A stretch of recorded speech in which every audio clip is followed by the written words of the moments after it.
ஹைகோர்ட்டுக்கு registrar இருக்கிறாரு. ஒரு வழக்கு வந்து எந்தெந்த போர்ட்ஃபோலியோக்குள்ளார போகணும் அப்படின்னு தீர்மானிக்கிற ரைட் வந்து ரெஜிஸ்ட்ராருக்கு தான் இருக்கு. இந்த கேஸ் வந்து கிரிமினல் போர்ட்ஃபோலியோல போகும். இது வந்து சிவில் போர்ட்ஃபோலியோல போகும்னு அவர் தான் முடிவு பண்ணணும். பட் இந்த வழக்கு நீதிமன்றத்தில விசாரணைக்கு வந்தம்போது, அப்ப வந்து விடுமுறை காலம். ஸோ அப்ப நடந்ததே வந்து ஒரு லீவு காலத்தில நடந்த ஒரு கோர்ட். அந்த டைம்ல வந்து எல்லா ஜட்ஜஸும், எல்லா போர்ட்ஃபோலியோல இருக்க ஜட்ஜஸும் சிட்டிங்ல இருக்க மாட்டாங்க. ஒரு சில ஜட்ஜஸ் மட்டும் தான் உட்காருவாங்க. ஸோ வெகேஷன் கோர்ட்ன்னு சொல்லுவோம். அந்த டைம்ல இருந்ததுனால ரெஜிஸ்ட்ரார் டிசைட் பண்ணியிருப்பாரு, இந்த வழக்க இந்த ஜட்ஜ் முன்னாடி இந்த காரணத்துக்காக போஸ்ட் பண்றோம் அப்படின்னு சொல்லிட்டு. ஸோ இதற்கான பதில வந்து ரெஜிஸ்ட்ரார் தான் குடுக்கணும். இந்த வழக்குலயும் கோர்ட்ல அதான் கேட்டிருக்காங்க. ஏன்னா, போட்ட கேஸ் வந்து ஒரு கூட்டம் நடந்தா, ஒரு மாநாடு நடந்தா, அந்த மாநாடு நடத்துறதுக்குரிய வழிமுறைகள குடுங்க அப்படின்னு ஒரு கேஸ் போடுறாங்க.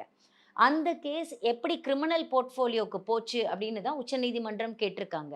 அதற்கான பதில் கேட்டு அவங்க ஆல்ரெடி நோட்ஸ் கேட்டு ரெஜிஸ்ட்ராருக்கு ஒரு விஷயம் அனுப்பியிருக்காங்க.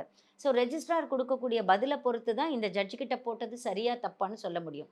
பட் யூசுவலி அது வெக்கேஷன் கோர்ட் அப்படிங்கிறதுனால, குறைஞ்சபட்சமான ஜட்ஜஸ் தான் உட்கார்ந்திருந்திருப்பாங்க. ஸோ ஒரு 2, 3 போர்ட்ஃபோலியோ ஒரே ஜட்ஜ் கிட்ட போயிருக்கலாம்.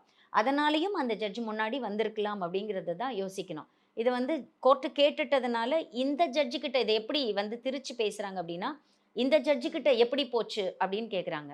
அது இந்த ஜட்ஜ் கிட்ட எப்படி போச்சுன்னு கிடையாது.